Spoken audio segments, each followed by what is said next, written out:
Fazer apenas apologia das nossas praias, da nossa geografia e da nossa natureza não faz nenhum sentido. É preciso resgatar a nossa história para construirmos uma ponte entre o nosso passado e o nosso presente. Saber dos nossos desbravadores, dos nossos pioneiros e dos nossos heróis vai ajudar a que possamos compreender quais são as nossas origens e vamos assim fortalecer a nossa identidade. Vamos então conhecer o Guarujá em 1817. Em 1808, sob a ameaça da França de Bonaparte, a família real, e toda a corte portuguesa, foi obrigada a deixar Portugal e rumar para o Brasil.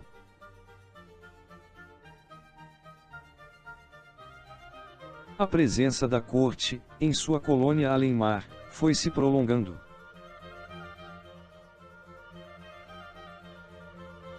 Em 1815, o Brasil é elevado a Reino Unido a Portugal e Algarve. Em 1817, o rei Dom João VI decreta o aviso régio, também conhecido como tombamento de bens rústicos, a fim de fazer um censo das propriedades existentes no território brasileiro. E foi assim, dentro deste contexto histórico, que chegamos ao mapa das propriedades existentes na ilha de Santo Amaro de 1817.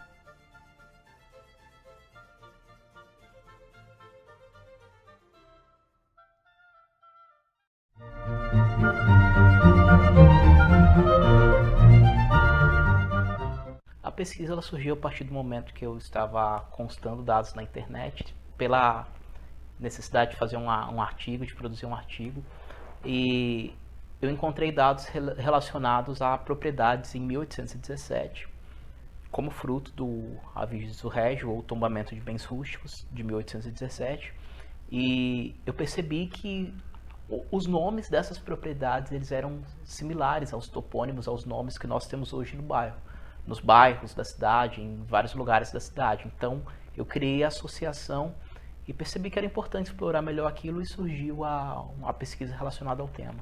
Esse mapa é o resultado da pesquisa. Através de uma técnica de georreferenciamento, foi possível estimar a localidade de cada uma delas, pelo menos a localização aproximada.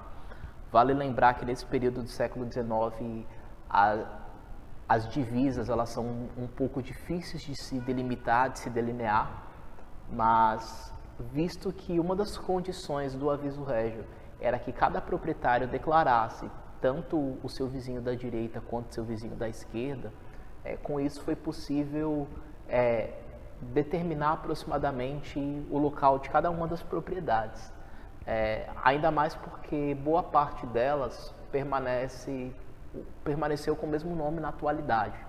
Então, por isso foi possível montar um pouco do trabalho.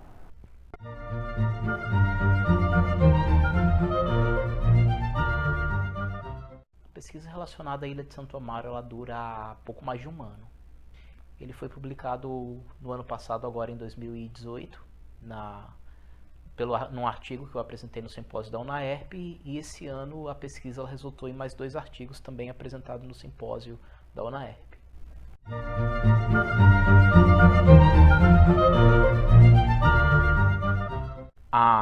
As fontes que eu utilizo são basicamente tombamento dos bens rústicos, que foram resultados pelo aviso régio de 21 de outubro de 1817, decretado pelo então rei Dom João VI, que trouxe a necessidade de se saber a dimensão das propriedades rurais no território brasileiro.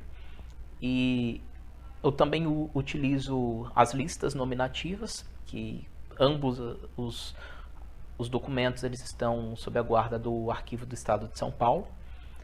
E através das listas nominativas, que é quando são listas que foram produzidas pela Capitania de São Paulo na época, que elas trazem informações relacionadas às famílias, aos fogos, aos domicílios, a dimensão dessas famílias, como que elas são compostas, o quanto cada uma produz.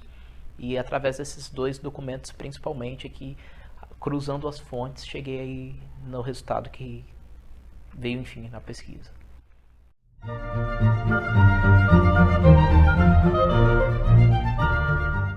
contribuição da USP é basicamente na minha formação. Eu sou formado em História pela Universidade de São Paulo. E o interesse por trabalhar com demografia histórica e com listas nominativas, enfim, ele vem da minha iniciação científica, que eu fiz pela USP. Comecei primeiramente trabalhando com Minas Gerais e trabalhei do ano retrasado, que no caso foi 2017, até o ano passado de 2018. Então foi quando veio a experiência para eu começar a trabalhar com a temática voltada para a Ilha de Santo Amaro.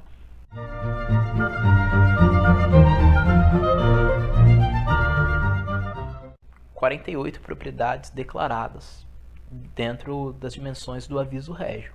Há pelo menos a percepção de uma propriedade que não foi declarada, que embora não tenha sido declarada, sabe-se da existência dela no período, que é o sítio Ostreira, no caso, que ficava sob o poderio do convento do Carmo. Mas, no geral, das propriedades declaradas, elas são em número de 48.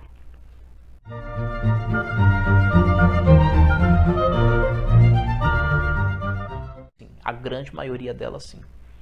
Dos que puderam ser detectados, né, de 29 proprietários que puderam ser detectados nas listas nominativas, 24 deles residiam na região central de Santos, principalmente na rua do Santo Antônio, né, e na rua direita. São as duas ruas principais onde os proprietários se concentravam.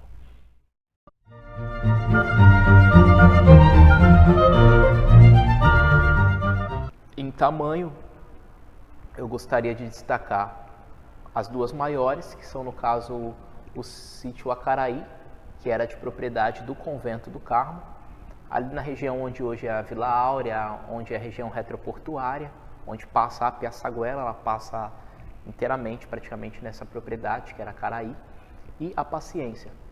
Elas são as duas maiores em termos de dimensão.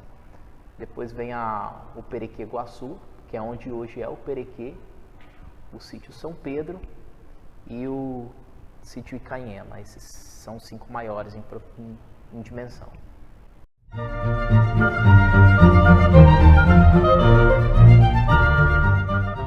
Algumas propriedades que estão ligadas principalmente aos nomes da cidade é interessante ressaltar, como por exemplo na região central, aqui próximo aos Astúrias, nós temos a propriedade Guarujá, temos a propriedade Guarujá Guaçu, que é onde hoje é o Morro do Botelho, e o Guarujá Mirim, que provavelmente seja onde hoje é a Ponta das Galhetas, nas Astúrias. E as propriedades de nome Guaibê, que fica o Canto do Guaibê e o Guaibê, na região onde é a Praia do Guaiúba, e a propriedade Porto de Guaibê, que seria o equivalente ao Porto das Naus, nos primeiros relatos da colonização do Brasil, e que hoje é a região do Sing, no Guarujá, do Complexo Industrial e Naval.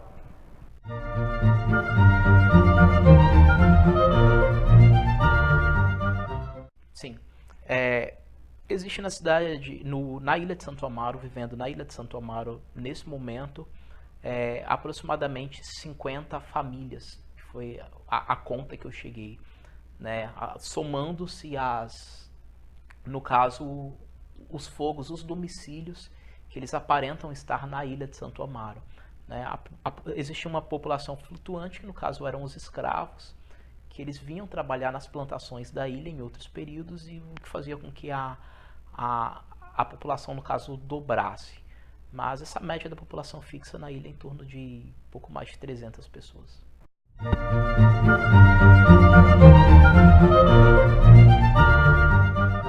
Vale ressaltar algumas propriedades, como por exemplo o sítio Conceição. Ele era uma propriedade pertencente aos jesuítas, uma vez que a Companhia de Jesus ela foi expulsa pelo Marquês de Pombal das terras brasileiras. No século XVIII, essa propriedade ela foi arrematada num leilão pelo médico Joaquim José Freire. É interessante também falar sobre a propriedade Porto de Santo Amaro, que era pertencente à família Andrada. Ela, no caso, em 1817, pertencia a Maria Bárbara da Silva, ou Maria Barbosa em alguns documentos, que no caso é a mãe do patriarca, do José Bonifácio. Interessante também falar sobre a propriedade Paciência, que ela sozinha era responsável por 9% de toda a produção agrícola da Vila de Santos na época. Ela é a maior em termos de tamanho, ela é maior em quantidade de escravos que trabalham nela, aproximadamente 63 escravos. Ela é maior em quantidade de famílias de agregados, 12 famílias de agregados trabalhando nela, responsável pela produção de arroz, pela produção de aguardente, pela produção de milho, pela produção de feijão. E ela pertencia a João Teixeira Chaves, que no caso é o avô do Elias Chaves, que é um dos fundadores da Vila Balneária no Guarujá no final do século XIX. É interessante também ressaltar a propriedade Guarujá-Guaçu, que ela era pertencente a Antônio Botelho de Carvalho, uma das maiores propriedades também em termos de produção. E o Antônio Botelho de Carvalho, ele veio a se tornar o avô do poeta Vicente de Carvalho, que hoje dá nome ao distrito da nossa cidade. Nós temos também a segunda maior em produção, que é a Fazenda Perequê. Na época ela ainda não pertencia ao Valêncio Leomil, ela pertencia no caso ao João Batista da Silva Passos, que era capitão Mor em Santos, da Vila de Santos. Então também é uma propriedade com uma produção agrícola avantajada.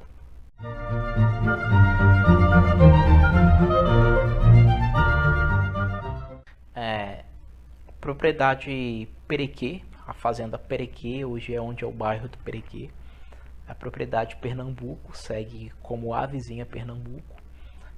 O sítio Enseada de Santo Amaro, ele pega ali aquela região onde fica o Tortugas ali, onde fica o Morro da Península, no caso, né, permanece com o nome de Enseada até hoje. O sítio Itapema, né, conhecido ali na região de Vicente de Carvalho, permanece com a mesma nomenclatura até hoje, no caso. Tem também o sítio Conceição, que era uma propriedade dos jesuítas, e que hoje é onde é o sítio Conceiçãozinho, o bairro. A Cachoeira de Santo Amaro, onde hoje é o bairro da Cachoeirinha, ali nas proximidades. E também o sítio Monduba, onde hoje está construído o Forte dos Andradas, que é ali na região da Praia do Monduba. Permanece com o mesmo nome na atualidade.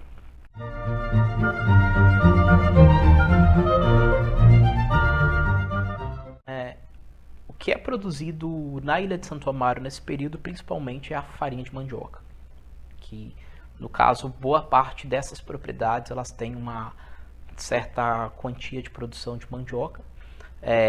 A moeda da época era um conto de réis, então toda a produção agrícola da Vila de Santos nesse período ela chega a 11 contos de réis, sendo que desses 11 contos de réis 5 são só de produção da Ilha de Santo Amaro. Então quase metade de toda a produção agrícola da Vila de Santos vem da Ilha de Santo Amaro nesse período. Produção, além da farinha de mandioca, o arroz vem, no caso, em segundo lugar. A cana-de-açúcar, né, que era usada para a fabricação de aguardente. O feijão, o milho, e é o período em que começa a surgir na região também o café.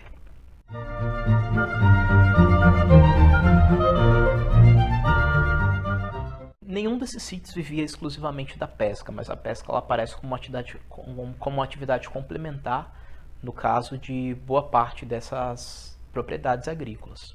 Esse é um período onde a armação das baleias ela já se encontra em declínio. A falência ela acontece de fato nas proximidades de 1830 a 1831.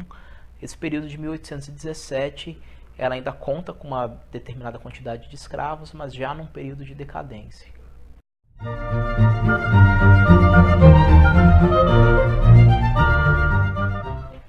É importante também ressaltar a primeira propriedade citada, que é a armação de Santo Antônio do Guaibê, que é onde se localizava a indústria de extração de óleo das baleias, no caso, e era responsável principalmente pela extração que era usada, do óleo que era usado na iluminação pública na época. Era o real contrato de pesca das baleias. Então o rei tinha uma... Na verdade, assim, o contrato real eram terras que pertenciam à coroa, no caso. Né? Que no caso é interessante. As áreas que pertenciam à coroa portuguesa era a armação de Santo Antônio do Guaibê, era o sítio São Pedro e a Praia do Góis, que as três elas estavam relacionadas à indústria de pesca das baleias e elas pertenciam à coroa portuguesa, no caso.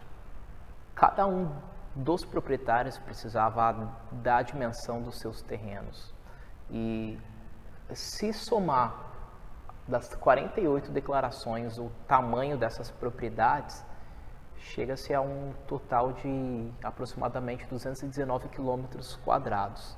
A questão é que, segundo dados do IBGE, a ilha de Santo Amaro ela tem só 144 quilômetros quadrados. Então, as propriedades, para que elas de fato correspondessem aos tamanhos das declarações, a ilha precisaria ser 34% maior do que ela é. Né? Então isso mostra que existe um certo exagero do tamanho dos sítios e das fazendas. Às vezes por questões de desconhecimento dos proprietários, pela falta de instrumentos de medição e deles terem um conhecimento real, de fato, de quanto medir as propriedades deles, ou às vezes até mesmo por uma má intenção, por uma intenção de se sobreporem a outras propriedades vizinhas ou áreas não ocupadas.